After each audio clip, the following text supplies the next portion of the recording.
kumuha na kasi kami ng apartment dito sa Japan.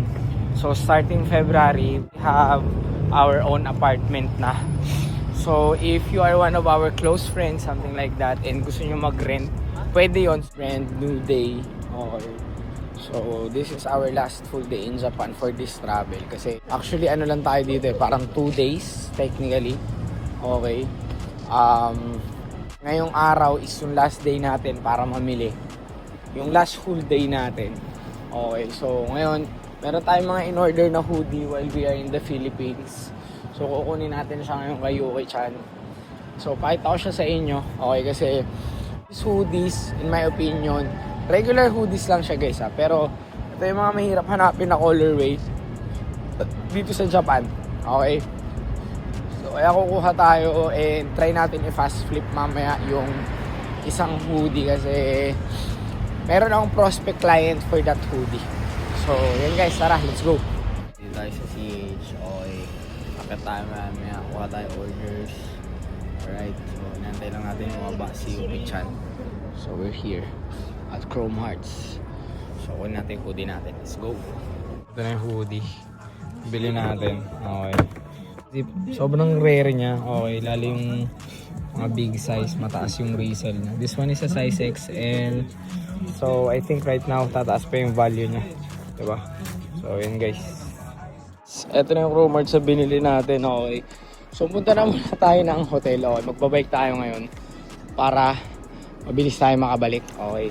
Tapos pagdating natin ng hotel, pakita ko lahat sa inyo, lahat ng Chrome Hearts sa binili natin. Let's go.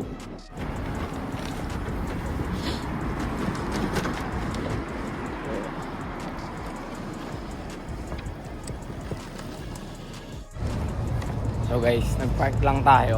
Okay. Ando kasi yung parking ng bike. So andyan yung hotel natin. Okay, so lakad tayo konti. Ayun pala guys, sa mga hindi nakakalam, magkakaroon na kami ng technically not really a business. Okay, pero kumuha na kasi kami ng apartment dito sa Japan. So starting February, we have our own apartment na. So if you are one of our close friends, something like that, and gusto nyo mag-rent, pwede yon so long as wala kami dito. Okay. Osaka yan guys. Okay. Pag wala kami dito sa Osaka, pwede nyo siya i-rent out. Okay. So yun lang. Probably more details soon. So muna tayo sa hotel. Okay. Para mapakita ko na to sa inyo lahat. Masyado pang maaga guys. Pero puputulin natin yung vlog natin into 2 parts for today. Kasi nga sobrang dami natin kailangan bilhin. So let's go guys. Papakita ko na sa inyo yung mga napamili natin. Okay. We have a brand new Chrome Hearts CH Hollywood Tracker Cap.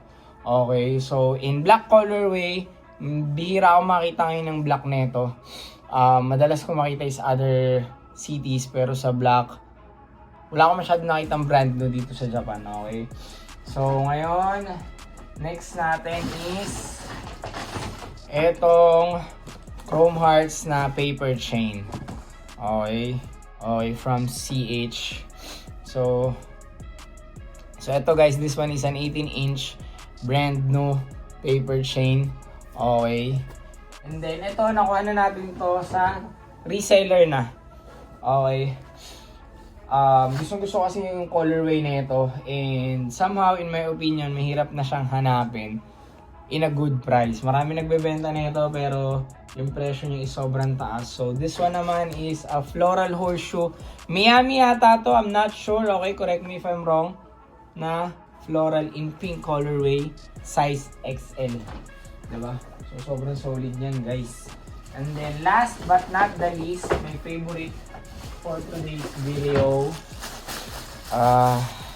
This one naman is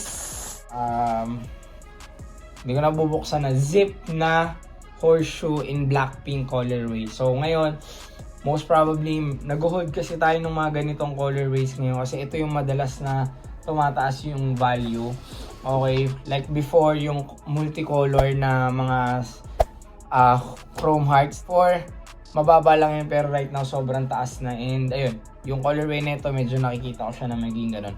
So yun lang muna for today guys. Thank you for watching. Till next time.